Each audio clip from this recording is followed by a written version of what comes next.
Hello ನಮಸ್ಕಾರ. Map of me ಯುವ ಜನರಿಗೆ ನೆರವಾಗುವ ಉದ್ದೇಶದಿಂದ ಪ್ರಾರಂಭಿಸಿದ ಕನ್ನಡದ ಮೊದಲ ಡಿಜಿಟಲ್ ಚಾನೆಲ್.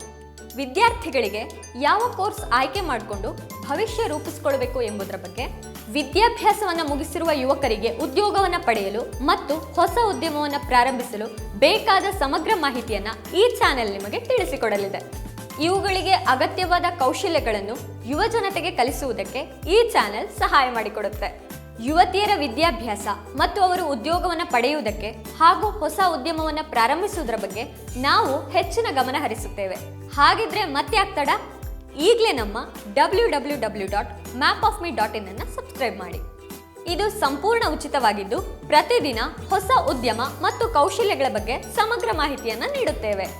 ದೈನಂದಿನ ವಿಡಿಯೋಗಳನ್ನು ಪಡೆಯಲು, ಹೊಸ ಕೌಶಲ್ಯಗಳನ್ನು ಕಲಿಯಲು ಮತ್ತು ಹೊಸ ವೃತ್ತಿಯನ್ನು ಆರಂಭಿಸಲು ಇಂದೇ ನಮ್ಮ ಚಂದಾದಾರರಾಗಿ. ಬರೀ ಇಷ್ಟೇ ಅಲ್ಲ, ಇಲ್ಲಿ ನಿಮ್ಮ ಪ್ರೊಫೈಲನ್ನು ಕ್ರಿಯೇಟ್ ಮಾಡಿದರೆ MOMನಲ್ಲಿ ನಾವು ನಿತ್ಯವೂ ಕೇಳುವ ಪ್ರಶ್ನೆಗಳಿಗೆ ನೀವು ಸರಿಯಾದ ಉತ್ತರವನ್ನು ಕೊಟ್ಟಲ್ಲಿ ಆಕರ್ಷಕ ಬಹುಮಾನಗಳನ್ನು ಪಡೆಯುವ ಅವಕಾಶ ನಿಮ್ಮದಾಗತ್ತೆ. ಇದ್ರ ಬಗ್ಗೆ ಹೆಚ್ಚಿನ ಮಾಹಿತಿಗಳು ನಿಮಗೆ ಸಿಗುತ್ತೆ. ಅದಕ್ಕಾಗಿ ನೀವು ಮಾಡಬೇಕಾಗಿರೋದು ಇಷ್ಟೇ, ಕಡೆ ತನಕ ಈ ವಿಡಿಯೋವನ್ನ ತಪ್ಪದೆ ನೋಡಬೇಕು.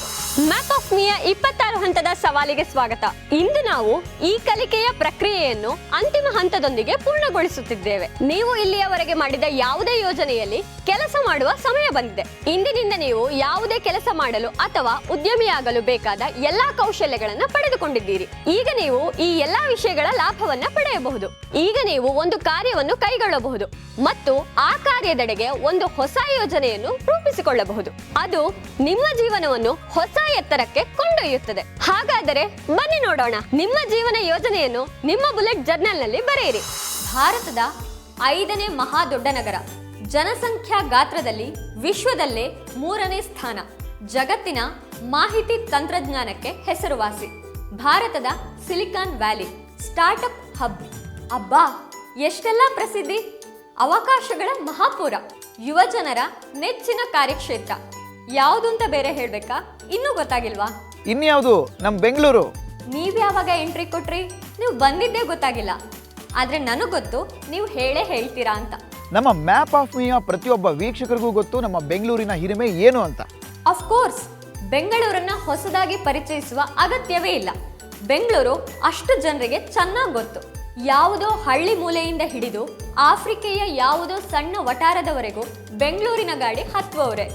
ಯಾಕಂದ್ರೆ ಬೆಂಗಳೂರಲ್ಲಿ ಯಾರೂ ಬದುಕೋಕಾಗಲ್ಲ ಅನ್ನೋದೇ ಇಲ್ಲ. ಕೆಲಸ ಮಾಡೋ ಹಂಬಲ ಇದ್ರೆ ಸಾಕು, ಬೆಂಗಳೂರು ನಿಮ್ಮನ್ನ ಸಾಕತ್ತೆ. ಅದರಲ್ಲೂ ನಮ್ಮ ಬೆಂಗಳೂರು ಸ್ಟಾರ್ಟ್ಅಪ್ನ ತವರು ಮನೆ ಆಗ್ಬಿಟ್ಟಿದೆ. ಹಾಗಾಗಿ ಹೊಸ ಹೊಸ ಉದ್ಯೋಗಗಳು ಸೃಷ್ಟಿ ಆಗ್ತಾನೆ ಇದಾವೆ. ಎಲ್ಲ ಸ್ಟಾರ್ಟ್ಅಪ್ಗಳು ನಮ್ಮ ಬೆಂಗಳೂರಲ್ಲೇ ಹುಟ್ಕೋತವೆ ಅಥವಾ ಅದರ ಕಚೇರಿಗಳು ಇಲ್ಲಿರ್ತವೆ. ಯಾಕೆ ಅಂತಂದ್ರೆ ಎಲ್ಲ ರೀತಿಯ ಸಂಸ್ಕೃತಿ ಮತ್ತು ಎಲ್ಲ ರೀತಿಯ ಕೆಲಸ ಮಾಡೋ ಜನ ನಮ್ಮಲ್ಲಿ ವಾಸವಾಗಿದ್ದಾರೆ. ಅದಕ್ಕಾಗೆ ಅಲ್ವಾ ಬೆಂಗಳೂರನ್ನ ಅವಕಾಶಗಳ ನಗರಿ ಅಂತ ಕರೆಯೋದು. ಇದೊಂದೇ ಹೆಸರನ್ನ ಹಿಡಿದು ಎಲ್ಲೆಲ್ಲಿಂದಲೋ ಯುವಕರು ಬೆಂಗಳೂರನ್ನ ಸೇರ್ತಾರೆ. ಬಂದ ಮೊದಲು ಇಲ್ಲಿ ಬದುಕು ಕಷ್ಟ ಅಂತ ಅನ್ಸಿದ್ರು, ಆಮೇಲೆ ಒಂದೊಂದಾಗೆ ಮೆಟ್ಟಿಲು ಸಿಗ್ತಾ ಹೋಗುತ್ತೆ. ಎದುರಾಗುವ ಎಲ್ಲ ಕಷ್ಟಗಳನ್ನ ನುಂಗುವ ಸಹನೆಯನ್ನು ಕೊಡುತ್ತೆ. ನಂತರ ಕಷ್ಟಗಳನ್ನ ಎದುರಿಸಿ ನಿಲ್ಲುವ ಶಕ್ತಿಯನ್ನು ಕೊಡುತ್ತೆ. ಕೊನೆಗೊಂದಿನ ಇದೇ ಬೆಂಗಳೂರು ಬದುಕೋದನ್ನು ಕಲಿಸುತ್ತೆ. ಇದೇ ಬೆಂಗಳೂರಿನ ಹೆಗ್ಗಳಿಕೆ. ಮೊದಲು ಚಿಕ್ಕ ಪುಟ್ಟ ವಿಷಯಕ್ಕೂ ಪರದಾಡಬೇಕಾಗತ್ತೆ. ನಮಗಿಂತ ಮುಂಚೆನೆ ಬಂದು ನೆಲೆಸಿದವರು ನಮ್ಮ ಕೈ ಹಿಡಿದು ನಡೆಸ್ತಾರೆ. ಆದರೆ ಇಂಥ ಆಸರೆ ಸಿಕ್ಕದವರೇ ಪುಣ್ಯವಂತರು ಅಂತ ಹೇಳ್ಬೋದು. ಆದರೆ ಎಷ್ಟೋ ಸಲ ಇದಕ್ಕೆ ವ್ಯತಿರಿಕ್ತವಾಗಿ ನಡೆದು ಹೋಗುತ್ತೆ. ಇದು ಒಂದು ವಿಚಾರ. ಆದರೆ ದಿನನಿತ್ಯ ಮುಖಾಮುಖಿ ಆಗೋ ಸಂಗತಿಗಳು ಬೇರೆನೇ ಇರ್ತವೆ. ಯಾರೋ ಒಂದಷ್ಟು ಜನ ಹೊಸ ಸಂಗತಿಗಳನ್ನು ನಮಗೆ ಪರಿಚಯ ಮಾಡಿಕೊಡ್ತಾರೆ. ಅದು ಜನೋಪಯೋಗಿ ಆಗಿದ್ರೆ ಇಲ್ಲಿನ ಜನ ಮುಕ್ತವಾಗಿ ಅದನ್ನು ಸ್ವಾಗತ ಮಾಡ್ತಾರೆ. ಒಳ್ಳೆಯದು ಅನ್ನೋದು ಜಗತ್ತಿನ ಯಾವ ಮೂಲೆಯಲ್ಲಿ ಇದ್ರೂ ಜನ ಅದನ್ನು ಅಪ್ಕೊಳ್ತಾರೆ. ಇದು ನಮ್ಮವರ ಒಳ್ಳೆತನ. ಜೊತೆಗೆ ವಿವಿಧ ಇಂಡಸ್ಟ್ರಿಗಳಲ್ಲಿ ಕೆಲಸ ಹುಡುಕಿ ಬರುವವರಿಗೂ ಬೆಂಗಳೂರು ಒಳ್ಳೆ ನಗರ. ಎಲ್ಲಾ ಸೌಕರ್ಯಗಳು ಅಂಗೈಯಲ್ಲೇ ಸಿಗುತ್ತವೆ. ಸಂಪರ್ಕ, ಸೌಲಭ್ಯ ಅಥವಾ ಇನ್ಯಾವುದೇ ವಿಷಯಕ್ಕೆ ಬಂದರೂ ಬೆಂಗಳೂರು ಪರ್ಫೆಕ್ಟ್ ಸಿಟಿ. ಜೊತೆಗೆ ಇಲ್ಲಿ ಎಲ್ಲಾ ಸಮುದಾಯದವರು ಇದ್ದಾರೆ ಅನ್ನೋದು ಪ್ಲಸ್ ಪಾಯಿಂಟ್. ಯಾರಿಗೂ ಏಕಾಂಗಿ ಆಗಿರಬೇಕು ಅನ್ನೋ ಭಾವನೆ ಬರಲ್ಲ. ಯುವಕರು ನವ ಉದ್ಯಮವನ್ನು ಶುರು ಮಾಡೋದಕ್ಕೆ ಇಲ್ಲಿಗೆ ಬರ್ತಾರೆ. ನಮ್ಮ ಕರ್ನಾಟಕದ ಘನ ಸರ್ಕಾರ ಕೂಡ ಈ ತರ ನವೋದ್ಯಮವನ್ನು ಶುರು ಮಾಡೋದಕ್ಕೆ ಪ್ರೋತ್ಸಾಹ ನೀಡುತ್ತೆ. ಅತಿ ಕಡಿಮೆ ಬಂಡವಾಳದಲ್ಲಿ ಉದ್ಯಮ ಶುರು ಮಾಡಿದ ಉದಾಹರಣೆ ನಮ್ಮ ಬೆಂಗಳೂರಲ್ಲಿ ಸಿಗ್ತವೆ. ಖಂಡಿತವಾಗಿಯೂ ಯಾರತ್ರ ಕೌಶಲ ಇರುತ್ತೋ ಅವರಿಗೆ ಬೆಂಗಳೂರಲ್ಲಿ ಕೆಲಸ ಸಿಗೋದು ಸುಲಭ. ಸ್ವಂತ ಉದ್ಯೋಗವನ್ನು ಶುರು ಮಾಡುವುದು ಕೂಡ ಇತರ ನಗರಗಳಿಗೆ ಹೋಲಿಸಿದರೆ ಬೆಂಗಳೂರಿನಲ್ಲಿ ಸುಲಭವೇ. ಗ್ರಾಹಕರನ್ನು ಹುಡುಕುವುದು, ಕೊಂಡುಕೊಳ್ಳುವಂತೆ ಪ್ರೇರೇಪಿಸುವುದು, ಹೀಗೆ ಒಂದಕ್ಕೊಂದರ ಕೊಂಡಿ ಇಲ್ಲಿ ಸುಲಭವಾಗಿ ಸಾಧ್ಯವಾಗುತ್ತೆ. ಕೌಶಲ ಅಂದಾಗ ನೆನಪಾಯ್ತು ನೋಡಿ, ದೋಸೆ ಹುಯ್ಯೋದ್ರಿಂದ ಹಿಡಿದು ಕಂಪ್ನಿ ಶುರು ಮಾಡೋ ತನಕನೂ ನಮ್ಮ ಬೆಂಗಳೂರು ನಮ್ಮ ಕೈ ಹಿಡಿಯುತ್ತೆ. ಅದಕ್ಕೆ ಇರಬೇಕು ನಮ್ಮ ಬೆಂಗಳೂರು ಇಷ್ಟೊಂದು ಬೆಳವಣಿಗೆ ಸಾಧಿಸಿದ್ದು. ಸಮಾಜದ ಸಮಸ್ಯೆಗಳಿಗೆ ಪರಿಹಾರ ಹುಡುಕೋಕೆ ನವೋದ್ಯಮಗಳಿಂದ ಮಾತ್ರ ಸಾಧ್ಯ. ಯಾರು ಸಮಸ್ಯೆಗೆ ಪರಿಹಾರ ಕಂಡು ಹಿಡಿತಾರೋ ಅವರು ಸಮಾಜದ ಅಂಗವಾಗ್ತಾರೆ. ಯಾಕಂದ್ರೆ ಸಮಾಜಕ್ಕೂ ಅವರ ಅವಶ್ಯಕತೆ ಇದ್ದೇ ಇರುತ್ತೆ. ಅದರಲ್ಲೂ ಮ್ಯಾಪ್ ಆಫ್ ಮೀ ಅಂತಹ ವೇದಿಕೆಗಳು ನವೋದ್ಯಮ ಸ್ಥಾಪನೆಗೆ ಬೇಕಾದ ಕೌಶಲ್ಯಗಳನ್ನ ಕಾಲ ಕಾಲಕ್ಕೆ ಕಲಿಸುತ್ತಲೇ ಬಂದಿದೆ. ಹೊಸ ಜೀವನಕ್ಕೆ 26 ಸವಾಲುಗಳು ಎಂಬ ಸರಣಿಯನ್ನಂತೂ ಯುವ ಜನರಿಗಾಗಿ ಪ್ರಸ್ತುತಪಡಿಸುತ್ತಿವೆ. ಅಂದ ಹಾಗೆ ನಾವಿಂದು ಈ ಸರಣಿಯ ಕೊನೆಯ ಹಂತಕ್ಕೆ ತಲುಪಿದ್ದೇವೆ. ಹೊಸ ಜೀವನದ 26 ಸವಾಲುಗಳಲ್ಲಿ ನಮ್ಮ ಎಲ್ಲ ಸವಾಲುಗಳು ನಮ್ಮ ಯುವ ಜನತೆಗೆ ತಲುಪಿದೆ. ನನಗೆ ಫೀಲ್ಡ್ ವಿಸಿಟಿಗೆ ಹೋದಾಗ ಇದರ ಅನುಭವ ಆಗಿದೆ. ಮ್ಯಾಪ್ ಆಫ್ ಮೀಯ ಸ್ಟೋರಿ ಜೊತೆ ಈ ಸರಣಿ ಬಗ್ಗೆನೂ ಕೂಡ ತುಂಬ ಜನ ಯುವಕರು ವಿಚಾರಿಸಿದ್ದಾರೆ. ನಮ್ಮ ಸರಣಿ ಜನಪ್ರಿಯತೆಗೊಂಡಿದೆ. ಯಾಕೆ ಅಂತಂದರೆ ಅದರಲ್ಲಿ ಅಷ್ಟು ಒಳ್ಳೆ ಕಂಟೆಂಟ್ ಇತ್ತು, ಕೌಶಲ ಕಲಿಕೆಯ ಪಾಠ ಇತ್ತು. ಹೌದು, ನಮ್ಮ ವೀಕ್ಷಕರು ಇಷ್ಟು ಹಂತಗಳನ್ನ ಕಲಿತ ನಂತರ ನವೋದ್ಯಮವನ್ನು ಆರಂಭಿಸುವ ಹಂತಕ್ಕೆ ತಲುಪಿದ್ದಾರೆ ಅಂತ ನನಗನ್ನಿಸ್ತಾ ಇದೆ. ವೀಕ್ಷಕರೇ, ನಿಮ್ಮೊಳಗಿನ ಹೊಸತನದ ತುಡಿತ ನಮಗೊತ್ತು. ನಾವು ಘಂಟಾಘೋಷವಾಗಿ ಹೇಳ್ತಿದ್ದೇವೆ, ಈಗ ನೀವು ಸ್ವಂತ ಉದ್ಯಮವನ್ನು ಆರಂಭಿಸುವ ಸಮಯ ಬಂದಿದೆ. ಬದುಕಿನಲ್ಲಿ ಒಂದು ಹೆಜ್ಜೆ ಮುಂದುವರಿಯುವ ಕಾಲ ಕೂಡಿ ಬಂದಿದೆ. ಹಾಗಿದ್ರೆ ಮತ್ತೆ ತಡ? ಖಂಡಿತವಾಗಿಯೂ ಇದು ರೈಟ್ ಟೈಮ್. ಕೋವಿಡ್-19ರ ಪರಿಣಾಮದಿಂದ ಹಲವು ಉದ್ಯಮಗಳು ಬಾಗಿಲು ಹಾಕೊಂಡ್ಬಿಟ್ಟಿದ್ದಾವೆ. ಬಿಸ್ನೆಸ್ನಲ್ಲಿ ಕ್ರಿಯೇಟಿವ್ ಐಡಿಯಾಗಳು ಕ್ಲಿಕ್ ಆಗೋ ಟೈಮ್ ಇದು. ಕಡಿಮೆ ಖರ್ಚಿನಲ್ಲಿ ಲಾಭ ಗಳಿಸೋ ಯೋಜನೆಯನ್ನ ನಾವು ಶುರು ಮಾಡ್ಬೋದು, ಆಮೇಲೆ ಅದನ್ನು ವಿಸ್ತರಿಸ್ಬೋದು. ನಿಮ್ಮ ಯೋಜನೆಗಳ ಬಗ್ಗೆ ಎಕ್ಸ್ಪರ್ಟ್ಸ್ಗಳ ಜೊತೆ ಚರ್ಚೆ ಮಾಡಿ, ಸಮಾಜದ ಬೇರೆ ಬೇರೆ ಸ್ತರದ ವ್ಯಕ್ತಿಗಳ ಜೊತೆ ಮಾತನಾಡಿ. ಆಗ ನಿಮ್ಮ ಐಡಿಯಾ ನಿಮಗೆ ಸ್ಪಷ್ಟ ಆಗ್ತಾ ಹೋಗ್ತವೆ. ಜೊತೆಗೆ ನಮ್ಮ ಮ್ಯಾಪ್ ಆಫ್ ಮೀನ ಫಾಲೋ ಮಾಡೋದನ್ನ ಮರಿಬೇಡಿ. ಎಸ್, MOM ಆಂಟ್ರಪ್ರಿನರ್ಸ್ಗಳನ್ನ ಪಕ್ಕಾ ಯೋಜಿತ ರೀತಿಯಲ್ಲಿ ತಯಾರಿಸ್ತಿದೆ ಅಂತ ನನಗನ್ನಿಸ್ತಾ ಇದೆ. ಇಡೀ ರಾಜ್ಯದ ಎಲ್ಲ ಊರುಗಳಲ್ಲಿ ಹುಡುಕಿ ಹೊಸ ರೀತಿಯಲ್ಲಿ ಬದುಕು ಕಟ್ಟಿಕೊಳ್ಳುತ್ತಿರುವವರನ್ನ ಪರಿಚಯಿಸುತ್ತಿರುವುದು ಇತರರಿಗೂ ಸ್ಫೂರ್ತಿ ನೀಡುತ್ತದೆ. ಬೆಂಗಳೂರಿನಲ್ಲಿರುವ ಅವಕಾಶಗಳ ಪರ್ವತವನ್ನ ಸರಿಯಾಗಿ ಬಳಸಿಕೊಳ್ಳುತ್ತಿರುವವರನ್ನ ಪ್ರೇರೇಪಿಸಿದೆ. ಬೆಂಗಳೂರಲ್ಲಿ ಸೃಷ್ಟಿಯಾಗೋ ಅವಕಾಶಗಳನ್ನು ಬರಿತಾ ಹೋದ್ರೆ ದೊಡ್ಡ ಗ್ರಂಥನೇ ಆಗುತ್ತೆ. ಇದು ಅವಕಾಶಗಳ ಪ್ರವಾಹ ಅಂತಂದ್ರೂ ತಪ್ಪಿಲ್ಲ. ಯಾರು ಹೇಗೆ ಈ ಅವಕಾಶಗಳನ್ನು ಬಳಸ್ಕೋತಾರೆ ಅಂತ ತಿಳ್ಕೊಳ್ಳೋ ಕುತೂಹಲ ನನಗಂತೂ ಇದೆ. ಸಚಿನ್ ಅವರಂತೂ ಈ ದಾರಿಲಿ ಒಂದು ಹೆಜ್ಜೆ ಇಟ್ಟಾಗಿದೆ. ಸೂಪರ್, ಇದೇ ಬೇಕಾಗಿರೋದು. ಇತರರು ಯೋಚಿಸುವ ಮುನ್ನವೇ ಕೆಲಸ ಶುರುವಾಗಿದೆ. ನಮಗೂ ಸಚಿನ್ ಅವರನ್ನ ಪರಿಚಯಿಸಿ. ನಿಮಗೆ ಬೆಂಗಳೂರಿನ ಜಯನಗರ ಗೊತ್ತಿರುತ್ತೆ. ಜಯನಗರದ 4th ಬ್ಲಾಕ್ನಲ್ಲಿ ಸಚಿನ್ ಅವರು ಒಂದು ಕೆಫೆನ ಪ್ರಾರಂಭ ಮಾಡಿದ್ದಾರೆ. ವ್ಯಾಪಾರ ಕೂಡ ಚೆನ್ನಾಗಿ ಆಗ್ತಾ ಇದೆ. ರುಚಿ ಮತ್ತು ಶುಚಿಯ ಜೊತೆಗೆ ಕೆಫೆಯ ಸೃಜನಶೀಲ ವಿನ್ಯಾಸ ಗ್ರಾಹಕರಿಗೆ ಬೋನಸ್. ನಿಮಗೆ ಮತ್ತೊಂದು ವಿಚಾರ ಹೇಳಲೇಬೇಕು. ಇಡೀ ದೇಶದಲ್ಲಿ ಬೆಂಗಳೂರಿಗೆ ಸ್ಟಾರ್ಟ್ಅಪ್ ಕ್ಯಾಪಿಟಲ್ ಎಂಬ ಹೆಸರಿದೆ. ಅಷ್ಟೇ ಅಲ್ಲದೆ ಭಾರತದಲ್ಲಿನ 41% ಹೊಸ ವೆಂಚರ್ಗಳು ಹುಟ್ಟೋದು ಬೆಂಗಳೂರಲ್ಲೇ. ಇಡೀ ಪ್ರಪಂಚದ 71% ಕಂಪನಿಗಳ ಕಚೇರಿಗಳು ಬೆಂಗಳೂರಲ್ಲೇ ಇರೋದು. ಸಚಿನ್ ರಂತಹ ಹೊಸ ತಲೆಮಾರಿನವರು ಬೆಂಗಳೂರನ್ನೇ ತಮ್ಮ ಕಾರ್ಯಕ್ಷೇತ್ರವನ್ನಾಗಿರಿಸಿಕೊಳ್ಳೋದಕ್ಕೆ ಆಸಕ್ತಿ ತೋರಿಸೋದಂತೂ ಸ್ಪಷ್ಟ. ಯುವ ತಲೆಮಾರಿನ ಮೊದಲ ಆಯ್ಕೆ ಬೆಂಗಳೂರು, ಅದರಲ್ಲಿ ಯಾವುದೇ ಅನುಮಾನ ಇಲ್ಲ. ಈ ಲಾಕ್ಡೌನ್ ಮುಗಿದ ಮೇಲೆ ಅದೆಷ್ಟು ನವೋದ್ಯಮಗಳು ಹುಟ್ಕೊಂಡಿದ್ದಾವೆ ಗೊತ್ತಾ? ಅವಕಾಶಗಳು ಬೇರೆ ಬೇರೆ ಥರದಲ್ಲೇ ತರ್ಕೊಂಡಿದ್ದಾವೆ. ಅಲ್ಲದೆ ಅವರು ತಮ್ಮ ವಾತಾವರಣದ ಬಗ್ಗೆನೂ ತುಂಬ ಕಾಳಜಿ ಹೊಂದಿದ್ದಾರೆ ಅನ್ನೋದು ವಿಶೇಷ. ಹಾಗಾದ್ರೆ ಸಚಿನ್ ಅವರನ್ನೇ ಮಾತಾಡ್ಸೋಣ. ನವೋದ್ಯಮ ಶುರು ಮಾಡುವವರಿಗೆ ಅವರ ಸಲಹೆ ಏನು ಅಂತ.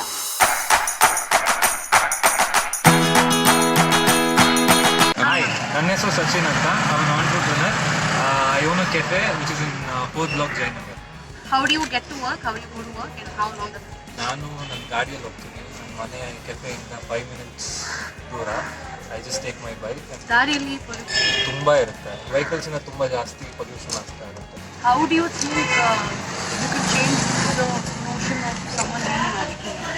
ಆಂಟ್ರಪ್ರಿನರ್ ಆಗಕ್ಕೆ ಒಂದು ದೊಡ್ಡ ಮೈಂಡ್ ಸೆಟ್ ಬೇಕು, ಲೈಕ್ ಅಚೀವಬಲ್ ಅಂತ. So you have to be positive, you have to take step by step and then you proceed. How do we get more young people to take up entrepreneurship? You have to do something. If you have to take on your own, you can just start. There are plenty of opportunities in Bangalore which you can go explore. Research properly before you do something and then take up that course. ಫೀಲ್ಡಿಗೆ ಇಳಿದು ಸಂಶೋಧನೆ ಮಾಡಬೇಕು. ನಮ್ಮ ಗ್ರಾಹಕರು ಯಾರು, ಎಷ್ಟು ಪ್ರಮಾಣದಲ್ಲಿ ಎಲ್ಲೆಲ್ಲಿದ್ದಾರೆ, ಅವರು ನಮ್ಮನ್ನು ಕನೆಕ್ಟ್ ಆಗೋ ಬಗೆ ಹೇಗೆ, ಅವರು ನಮ್ಮಿಂದ ಏನನ್ನ ಎಕ್ಸ್ಪೆಕ್ಟ್ ಮಾಡ್ತಿದ್ದಾರೆ, ಹೀಗೆ ಪಿನ್ ಟು ಪಿನ್ ಡೀಟೇಲ್ಸ್ ನಮ್ಮ ಹತ್ರ ಇರಬೇಕಾಗತ್ತೆ. ಹೊಸ ಹೊಸ ಐಡಿಯಾಗಳನ್ನು ಫೀಲ್ಡಲ್ಲಿ ಹೇಗೆ ಅನುಷ್ಠಾನಕ್ಕೆ ತರಬೇಕು, ಜೊತೆಗೆ ನಾವು ಸಾಧಿಸ್ತೀವಿ ಅನ್ನೋ ಅದಮ್ಯ ವಿಶ್ವಾಸಕ್ಕೆ ಎಲ್ಲಿನೂ ಕೊರತೆ ಆಗಬಾರ್ದು. ಇಷ್ಟಿದ್ರೆ ನವೋದ್ಯಮದ ಮೇಲೆ ಒಂದು ಮಟ್ಟಿಗೆ ಹಿಡಿತ ಸಾಧಿಸಬಹುದು, ಯಶಸ್ಸಿನ ಹತ್ತಿರ ಸಾಗಬಹುದು. ನಮ್ಗೆಲ್ಲ ಬೇಕಾಗಿರೋದು ಇದೇ ಅಲ್ವಾ? ನಿಮ್ಮ ಯೋಜನೆಗಳು ಕಾರ್ಯರೂಪಕ್ಕೆ ಬರೋದಕ್ಕೆ ಇನ್ನೂ ಕಾಯ್ಬೇಡಿ. ಕಾರ್ಯಪ್ರವೃತ್ತರಾಗೋಕೆ ಇದಕ್ಕಿಂತ ಒಳ್ಳೆ ಸಮಯ ಇನ್ನೊಂದಿಲ್ಲ. ಬೆಂಗಳೂರಿನಲ್ಲಿ ಸಾಧನೆ ಮಾಡೋದಕ್ಕೆ ಎಷ್ಟೊಂದೆಲ್ಲ ಅವಕಾಶ ಇದೆ ಅಂತ ನಿಮ್ಗೆ ಗೊತ್ತಾಯ್ತಲ್ಲ. ಸಾಧನೆ ಮಾಡೋ ಹಂಬಲ ಇರೋರಿಗೆ ಇದು ಒಳ್ಳೆ ಟೈಮ್. ಹೌದು ಶ್ರೇಯಸ್, ಇಷ್ಟೊತ್ತಿನವರೆಗೆ ಸ್ಟಾರ್ಟ್ಅಪ್ ಶುರು ಮಾಡಿ ಯಶಸ್ಸಿನ ಹಾದಿಯಲ್ಲಿ ಸಾಗಿರುವ ಯುವಕರ ಬಗ್ಗೆ ಹೇಳಿದ್ರಿ. ಬೆಂಗಳೂರಲ್ಲೇ ಸ್ಟಾರ್ಟ್ಅಪ್ ಮಾಡಿ ಸಾಧನೆ ಮಾಡಿರೋ ಒಬ್ಬ ಮಹಿಳಾ ಸಾಧಕಿಯ ಬಗ್ಗೆ ಹೇಳಬಹುದಾ? ಯಾಕಂದ್ರೆ ನಮ್ಮ ವೀಕ್ಷಕರಲ್ಲಿ ತುಂಬಾ ಮಂದಿ ಮಹಿಳೆಯರು, ಯುವತಿಯರು ಇದ್ದಾರೆ. ಅವರಲ್ಲಿ ಉತ್ಸಾಹದ ಚಿಲುಮೆ ಚಿಗರಬೇಕು. ಅರೆ, ನೀವು ಕೇಳೋದೆಚ್ಚೋ, ನಾನು ಹೇಳೋದೆಚ್ಚೋ. ಬೈ ದ ವೇ, ನಾನು ಈ ವಿಷಯನ ನಿಮ್ಮ ಹತ್ರ ಹಂಚ್ಕೊಳ್ಳೇಬೇಕು. ಯುವತಿಯರು ಸಕ್ಸಸ್ನ ಕಂಡ್ರೆ ಯುವಕರಿಗೂ ಕೂಡ ಅದು ಸ್ಫೂರ್ತಿ ಆಗ್ಬೋದು. ಸ್ವಂತ ವೃತ್ತಿಯನ್ನು ಸ್ಟಾರ್ಟ್ ಮಾಡಬೇಕು ಅಂತ ಹಂಬಲ ಇರೋರಿಗೆ ಮೋನಿಕಾ ಅವರು ಉತ್ತಮ ಮಾದರಿ. ಬರೀ ಬಿಸ್ನೆಸ್ ವಿಷಯಗಳಿಗೆ ಮಾತ್ರ ಅಲ್ಲ, ಸಾಮಾಜಿಕ ಕಳಕಳಿ, ಮಹಿಳಾ ರಕ್ಷಣಾ, ಈ ಥರ ಅಗತ್ಯ ವಿಷಯಗಳಿಗೆ ಕೂಡ. ಆಂಟ್ರಪ್ರಿನರ್ಗಳ ಈ ಆಯಾಮ ನನಗೆ ಬಹಳ ಇಷ್ಟ ಆಗುತ್ತೆ. ತಮ್ಮ ವಹಿವಾಟು ಹಣಕಾಸು ಅಂತಷ್ಟೇ ನೋಡದೆ ಪರಿಸರದ ಬಗ್ಗೆನೂ ಕಾಳಜಿ ವಹಿಸ್ತಾರೆ. ಸಾಮಾಜಿಕ ಕಳಕಳಿ ಹೊಂದಿರ್ತಾರೆ. ಸಮಾಜಕ್ಕೆ ನಾವೇನಾದ್ರೂ ಕೊಡಬೇಕು ಅಂತ ಕೆಲಸ ಮಾಡ್ತಾರೆ. ಮೋನಿಕಾ ಅವರ ಸ್ಟಾರ್ಟ್ಅಪ್ ಯಾವುದು? ಅವರು ಹೇಗೆಲ್ಲ ಸಾಮಾಜಿಕವಾಗಿ ತೊಡಗಿಸಿಕೊಂಡಿದ್ದಾರೆ ಅಂತ ವಿಡಿಯೋ ನೋಡೋಣ. Hi, I'm Monica. I'm 25 years old and I'm an entrepreneur. I'm the founder of Saidi Technologies. We're working in the street lighting sector. Gender plays a bias when it comes to selling because a lot of people whom I go to, it becomes a little difficult to initiate a conversation with the prejudice that I'm too younger, I'm a girl, and I'll not be able to lead the entire technical and financial conversation. In the sector that I work, especially related to manufacturing, we see very fewer women, so it becomes kind of difficult in the initial stages, but it usually blows up when you are very persistent and the other person sees your resilience.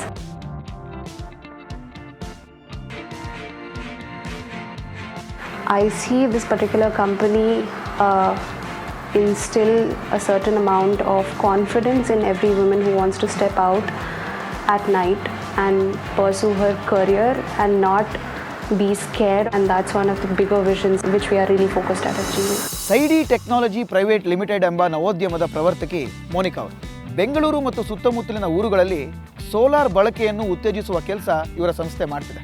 ಬೆಂಗಳೂರಿನ ಬೀದಿ ದೀಪಗಳನ್ನು ಬೆಳಗಿಸ್ತಾ ಇದೆ. ಬೀದಿ ದೀಪಗಳನ್ನು ಉತ್ಪಾದಿಸುವುದು ಮತ್ತು ಬಳಕೆಗೆ ಪ್ರೇರೇಪಿಸುವುದು ನಿಜಕ್ಕೂ ಒಳ್ಳೆಯ ಉದ್ಯಮ.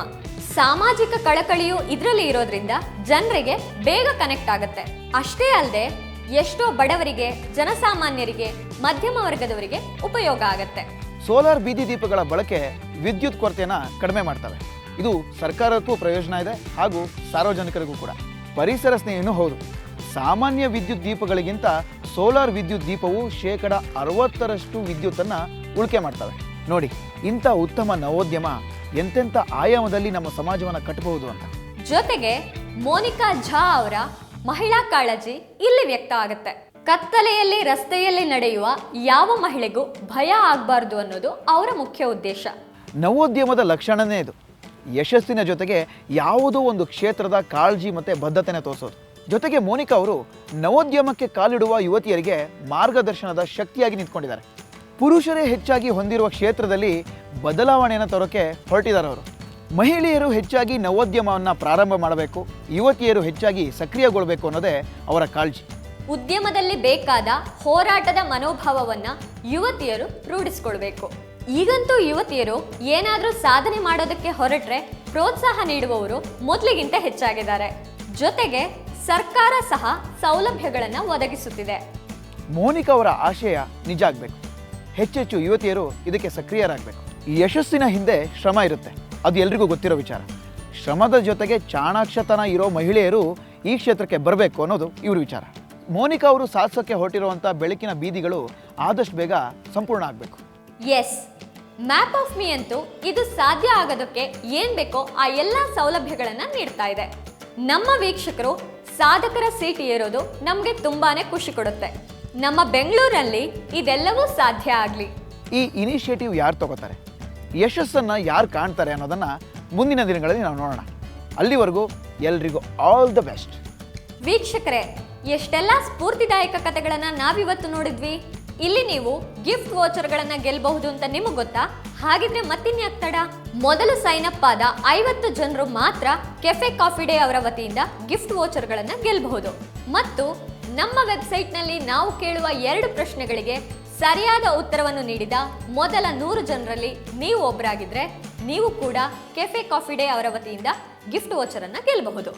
ನಿಮ್ಮ ಈ ಸಂಚಿಕೆಯ ಪ್ರಶ್ನೆಗಳು ಹೀಗಿವೆ.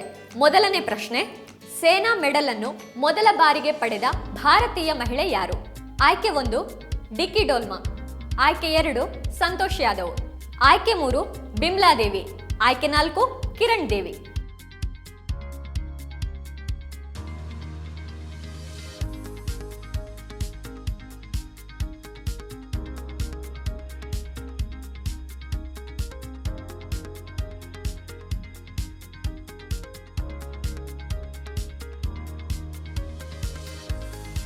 ಪ್ರಶ್ನೆ 2, ಮೊದಲ ಬಾರಿಗೆ ಇಂಗ್ಲಿಷ್ ಪತ್ರಿಕೆಯೊಂದರ ಸಂಪಾದಕಿಯಾದ ಭಾರತೀಯ ಮಹಿಳೆ ಯಾರು? ಆಯ್ಕೆ 1 PK ತ್ರೇಷಿಯಾ, ಆಯ್ಕೆ 2 ದಿನಾ ವಕೀಲ್, ಆಯ್ಕೆ 3 ಅನ್ನಾ ಚಂದಿ, ಆಯ್ಕೆ 4 ಈ ಮೇಲಿನ ಯಾವುದೂ ಅಲ್ಲ.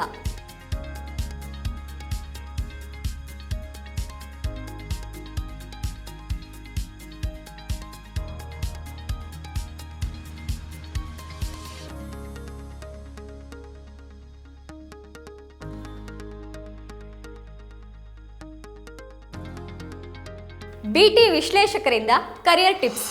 ನಮಸ್ಕಾರ, ನನ್ನ ಹೆಸರು ವಿನಯ್. ನಾನು ಕಳೆದ 20 ವರ್ಷದಿಂದ ಸಿಂಗಾಪುರ್ನಲ್ಲಿದ್ದೀನಿ. ಬ್ರಿಟಿಷ್ ಟೆಲಿಕಾಮಲ್ಲಿ ಕಾಂಟ್ಯಾಕ್ಟ್ ಸೆಂಟರ್ ಸೇಲ್ಸ್ ವಿಭಾಗದಲ್ಲಿ ಕೆಲಸ ಮಾಡ್ತೀನಿ. ನಾನು ಒರಿಜಿನಲಿ ಬೆಂಗಳೂರಿನವನು. ಇವತ್ತು ನಿಮ್ಮ ಜೊತೆ ಈಗಿನ ಸಮಾಜದಲ್ಲಿ ಸೋಷಿಯಲ್ ಮೀಡಿಯಾ, ಸ್ಮಾರ್ಟ್ಫೋನ್ ಟೆಕ್ನಾಲಜಿ, ಹಲವಾರು ಇನೋವೇಷನ್ಗಳೇನಿದೆ ಅದರ ಉಪಯೋಗಗಳ ಜೊತೆ ಆಲ್ಸೋ ನಮ್ಮ ಹ್ಯೂಮನ್ ಕನೆಕ್ಷನ್ಸ್ ಏನಿದೆ ಅದು ಹೇಗೆ ಬ್ಯಾಲೆನ್ಸ್ ಮಾಡಿಕೊಂಡು ನಾವು ಅಭಿವೃದ್ಧಿ ಹೊಂದ್ಬೋದು ಅನ್ನೋದ್ರ ಬಗ್ಗೆ 1-2 ಮಾತುಗಳನ್ನ ನಿಮ್ಮ ಜೊತೆ ಹಂಚ್ಕೊಳ್ಳೋಕೆ ಇಷ್ಟಪಡ್ತೀನಿ.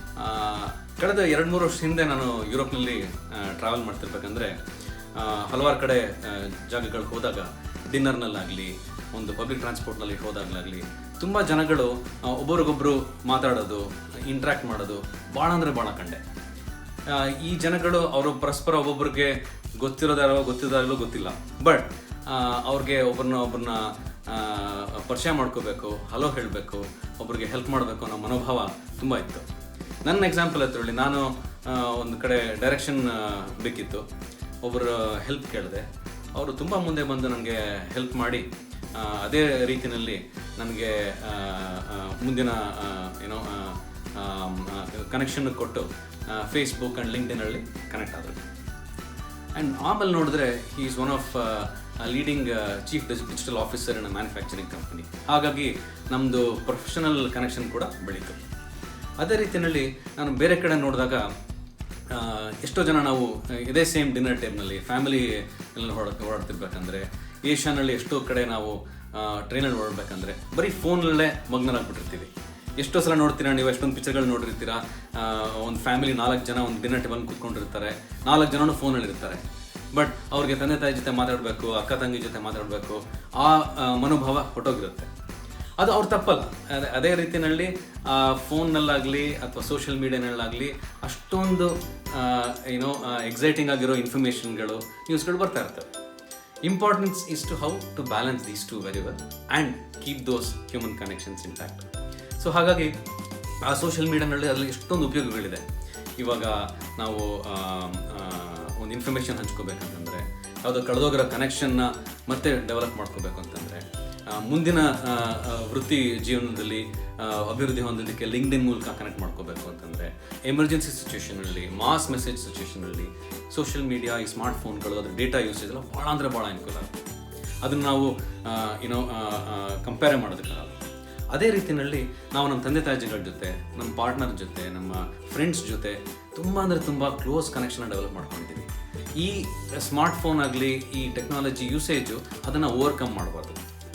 ಅದನ್ನು ಎಷ್ಟು ಚೆಂದಾಗಿ ನಾವು ಯೂಸ್ ಮಾಡಿಕೊಂಡು ಬೆಳವಣಿಗೆ ಹೊಂದ್ತೀವಿ ಅದನ್ನು ಮಾತ್ರ ಮಾಡ್ಕೋಬೇಕು. ಆ ಬ್ಯಾಲೆನ್ಸ್ನ ಕಂಡುಹಿಡ್ಕೊಳ್ಳೋದು, ಈ ಟೆಕ್ನಾಲಜಿನ ನಾವು ಕಂಟ್ರೋಲ್ ಮಾಡೋದು ಇನ್ಸ್ಟೆಡ್ ಆಫ್ ಅದಕ್ಕೆ ನಮ್ಗೆ ಕಂಟ್ರೋಲ್ ಮಾಡೋದು, ಅದು ಭಾಳ ಇಂಪಾರ್ಟೆಂಟ್. ಈ ರೀತಿಯಲ್ಲಿ ನಾನು ಒಂದು 2-3 ಚಿಕ್ಕ ಬದಲಾವಣೆಗಳು ಮಾಡಿಕೊಂಡೆ. ಸೊ ಏನಾಯ್ತಂದರೆ ಇವಾಗ ಒಂದು ದಿವಸದಲ್ಲಿ ನಿಮ್ಗೆ ಯಾಕೆ ಈ ಥರ ಇಷ್ಟೊಂದು ಫೋನ್ ನೋಡ್ತಾ ಇದ್ದಂದ್ರೆ ಬರೀ ನೋಟಿಫಿಕೇಶನ್ಗಳು ಬರ್ತಾನೆ ಇರ್ತವೆ. ಹಲವಾರು ಆ್ಯಪ್ಗಳಿರ್ತವೆ ನಿಮ್ಮ ಹತ್ರ. ಅದರಲ್ಲಿ ನೋಟಿಫಿಕೇಶನ್ ಡೆಲಿವರಿ ಸೆಂಡ್, ಒಂದು ಮೆಸೇಜ್ ಬಂದಿದೆ ಅದು ನೋಡ್ತಾ ಇರ್ತೀವಿ. ಒಂದು ಫೇಸ್ಬುಕ್ಕಲ್ಲಿ ಒಂದೇನೋ ಅಪ್ಡೇಟ್ ಮಾಡಿತ್ತು ಅಂದರೆ ಅದನ್ನು ಲೈಕ್ ಮಾಡಿರ್ತಾರೆ, ಅದನ್ನು ನೋಡ್ತಾ ಇರ್ತೀವಿ. ಹಾಗಾಗಿ ಫಸ್ಟ್ ನೋಟಿಫಿಕೇಶನ್ಗಳನ್ನ ಟರ್ನ್ ಆಫ್ ಮಾಡ್ಕೊಳ್ಳಿ. ಎರಡನೇದು, ನಂದು ಈ ಸೋಷಿಯಲ್ ಮೀಡಿಯಾ ಆ್ಯಂಡ್ ಸ್ಮಾರ್ಟ್ಫೋನ್ ಬಳಕೆನ ಒಂದು ಲಿಮಿಟಿಗೆ ತಂದ್ಕೊಂಡೆ. 30 ನಿಮಿಷ, 45 ಮಿನಿಟ್ಸ್. ಅದಕ್ಕಿಂತ ಜಾಸ್ತಿ ಆಯಿತು ಅಂದರೆ ಒಂದು ಅಲರ್ಟ್ ಮಾಡೋ ಥರ ಮಾಡಿದೆ. ಹೀಗಾಗಿ ಏನಾಯಿತು, ನನಗೆ ಭಾಳ ಟೈಮು ಸಿಕ್ತು. ಅದೇ ರೀತಿಯಲ್ಲಿ ಈ ಟೆಕ್ನಾಲಜಿನೆಲ್ಲ ತುಂಬ ಚೆನ್ನಾಗಿ ಬಳಸ್ಕೊಂಡೆ. ಆ ಟೈಮ್ ನನ್ನ ಇದರಿಂದ ನನಗೆ ನನ್ನ ಫ್ಯಾಮಿಲಿ ಜೊತೆ ಟೈಮ್ ಎಂಜಾಯ್ ಮಾಡೋಕ್ಕೆ ಇದಾಯಿತು. ಹೊರಗಡೆ ಒಂದು ಟ್ರಾವೆಲ್ ಮಾಡೋದಕ್ಕೆ ಸಮಯ ಸಿಕ್ತು. ಅದೇ ರೀತಿಯಲ್ಲಿ ಈ ಟೆಕ್ನಾಲಜಿ ಯೂಸ್ ಮಾಡ್ಕೊಳ್ಳೋದ್ರಿಂದ ನನ್ನ ವೃತ್ತಿ ಜೀವನದಲ್ಲಿ ಕೂಡ ಮತ್ತೆ ಇಂಪ್ರೂವ್ ಮಾಡೋದಕ್ಕೆ ತುಂಬ ಹೆಲ್ಪ್ ಆಯಿತು. ಸೊ ಇದನ್ನು ನಾನು ನನ್ನ ಉಪಯೋಗಕ್ಕೆ ಬಳಸ್ಕೊತಾ ಇದ್ದೀನಿ. ಅದೇ ರೀತಿಯಲ್ಲಿ ನೀವು ಕೂಡ ನಿಮ್ಮ ಉಪಯೋಗಕ್ಕೆ ಬಳಸ್ಕೊಂಡು ನಿಮ್ಮ ಹ್ಯೂಮನ್ ಕನೆಕ್ಷನ್ಸ್ ನಿಮ್ಮ ಕರೆಂಟಲ್ಲಿ ಏನೇನಿದೆ ಅದನ್ನೆಲ್ಲ ಕಾಪಾಡಿಕೊಂಡು ವೃದ್ಧಿ ಹೊಂದರೆ ತುಂಬಾ ಒಳ್ಳೆಯದಾಗತ್ತೆ ಅಂತ ನನ್ನ ಭಾವನೆ. All the best. Hello everyone, मेरा नाम दिव्या सिंह है और मैं बीटी इंडिया में आईटी डोमेन में काम करती हूँ. आज हम बात करने वाले हैं हार्ड स्किल्स और सॉफ्ट स्किल्स के बारे में. सबसे पहले हम समझते हैं कि ये स्किल्स क्या होते हैं. स्किल्स होते हैं किसी भी काम को करने की योग्यता या कहिए गुण या कौशल. अब देखिए, कोई भी जाकर एक्टर नहीं बन सकता, कोई भी शेफ नहीं बन सकता, क्योंकि इनके लिए एक स्पेसिफिक योग्यता होनी ज़रूरी है. कुछ ऐसे गुण होने ज़रूरी हैं जो आपको इस जॉब के लिए परफेक्ट बनाते हैं. तो हार्ड स्किल्स क्या है? कुछ ऐसे स्किल्स जो आप किसी ट्रेनिंग या फॉर्मल एजुकेशन यानी औपचारिक शिक्षा या किसी कोर्स के द्वारा प्राप्त करते हैं एक स्पेसिफिक जॉब के लिए. अब जैसे अगर आपको एप्लीकेशन डेवलपर बनना है या सॉफ्टवेयर इंजीनियर बनना है तो कोडिंग उसका एक हार्ड स्किल है. अगर आपको शेफ़ बनना है तो कुकिंग एक हार्ड स्किल है. या तो आप किसी ट्रेनिंग के द्वारा कुकिंग सीखेंगे या आप उसको किसी तरह से उस गुण को, उस योग्यता को हासिल करेंगे. ऐसे ही अगर आपको टीचर बनना है तो टीचिंग में एक डिग्री होना बहुत ही ज़रूरी है. उसके बिना आप टीचिंग रोल के लिए अप्लाई ही नहीं कर सकते. तो ऐसे स्किल्स जो किसी औपचारिक ट्रेनिंग, शिक्षा के द्वारा ग्रहण किए जाते हैं एक स्पेसिफिक जॉब के लिए, उसे कहते हैं हार्ड स्किल्स. अब एक एग्जांपल लीजिए. जैसे जब आप अपना सीवी या रेज्यूमे बनाते हैं तो आप उसमें अपने एजुकेशनल क्वालिफिकेशंस डालते हैं. अगर आपने कोई शॉर्ट टर्म या लॉन्ग टर्म कोर्स किया है उस जॉब से स्पेसिफिक आप वो डालते हैं. आप अपने सर्टिफिकेशंस डालते हैं. इन्हीं चीज़ों के बेसिस पर जो हायरिंग मैनेजर है या जो इंटरव्यूअर है आपसे बिना मिले वो ये जांच पाते हैं या माप पाते हैं कि आप इस जॉब के लिए परफेक्ट हैं या नहीं, सूटेबल है या नहीं. तो ये होते हैं एक स्पेसिफिक जॉब के लिए हार्ड स्किल्स. चलिए अब समझते हैं सॉफ्ट स्किल्स क्या होते हैं. अब देखिए, सॉफ्ट स्किल्स जो होते हैं ये किसी ट्रेनिंग या किसी कोर्स के द्वारा प्राप्त नहीं किए जा सकते. ये एक व्यक्ति की खुद की खासियतें होती हैं या विशेषताएं होती हैं. आपने कभी सुना हो, अरे ये तो बॉर्न लीडर है, यानी उसमें पहले से ही, बचपन से ही या हमेशा से ही लीडरशिप क्वालिटीज़ रही हैं. या किसी का कम्युनिकेशन बहुत अच्छा होता है, कुछ लोगों का वर्क एथिक्स बहुत अच्छा होता है, प्रॉब्लम सॉल्विंग स्किल्स बहुत अच्छे होते हैं. तो देखिए, इस तरीके के स्किल्स के लिए कोई ट्रेनिंग नहीं होती या इसको सिखाया नहीं जा सकता. ये एक इंसान के अंदर खुद भी होती है या और धीरे धीरे वो अपने वातावरण से, अपने आसपास के लोगों से धीरे धीरे इनको डेवलप कर सकते हैं. तो ये होते हैं सॉफ्ट स्किल्स. और अगर आप बोलें कि तो हार्ड स्किल्स और सॉफ्ट स्किल्स दोनों में से क्या ज़्यादा इम्पॉर्टेंट है, तो मैं कहूँगी कि दोनों ही स्किल्स बहुत ही ज़रूरी हैं. आप ऐसा नहीं कह सकते कि सिर्फ हार्ड स्किल्स ही होने चाहिए या सिर्फ सॉफ्ट स्किल्स ही होने चाहिए. तो अपना एक सक्सेसफुल करियर बनाने के लिए, करियर में आगे बढ़ने के लिए हार्ड स्किल्स और सॉफ्ट स्किल्स दोनों ही बहुत ज़्यादा महत्वपूर्ण हैं. अगर आपने देखा हो कि अगर जॉब पोर्टल्स में भी देखा हो तो हार्ड स्किल्स के साथ साथ और प्रेफरेबल स्किल्स भी लिखे हुए होते हैं, जैसे कि कम्युनिकेशन स्किल्स या ability to work in teams. तो ये सब क्या है? ये सॉफ्ट स्किल्स हैं जो आपका हायरिंग मैनेजर आप में देखना चाहता है. तो मैं आशा करती हूँ आपको हार्ड स्किल्स और सॉफ्ट स्किल्स का अंतर ज़रूर समझ में आया होगा. आप अपने सॉफ्ट स्किल्स को इम्प्रूव करने की कोशिश कर सकते हैं. बहुत सारे सोर्सेज अवेलेबल हैं आजकल, आप उनको इम्प्रूव करिए और अपने करियर में सक्सेसफुल होइए. All the best. ಇವತ್ತಿನ ಈ ಸಂಚಿಕೆಯನ್ನ ಇಲ್ಲಿಗೆ ಮುಗಿಸ್ತಾ ಇದ್ದೀನಿ. ನಮ್ಮ ವೆಬ್ಸೈಟ್ಗೆ ಲಾಗಿನ್ ಆಗೋದಕ್ಕೆ ಮರಿಬೇಡಿ. ಅಲ್ಲಿ ನಾವು ಒಂದಷ್ಟು ಪ್ರಶ್ನೆಗಳನ್ನ ಕೇಳ್ತೀವಿ. ಸರಿ ಉತ್ತರವನ್ನ ಹೇಳಿ ಬಹುಮಾನಗಳನ್ನು ಗೆಲ್ಲುವ ಅವಕಾಶ ನಿಮ್ದಾಗ್ಲಿ ಅಂತ ಹೇಳ್ತಾ ಬಾಯ್ ಬಾಯ್.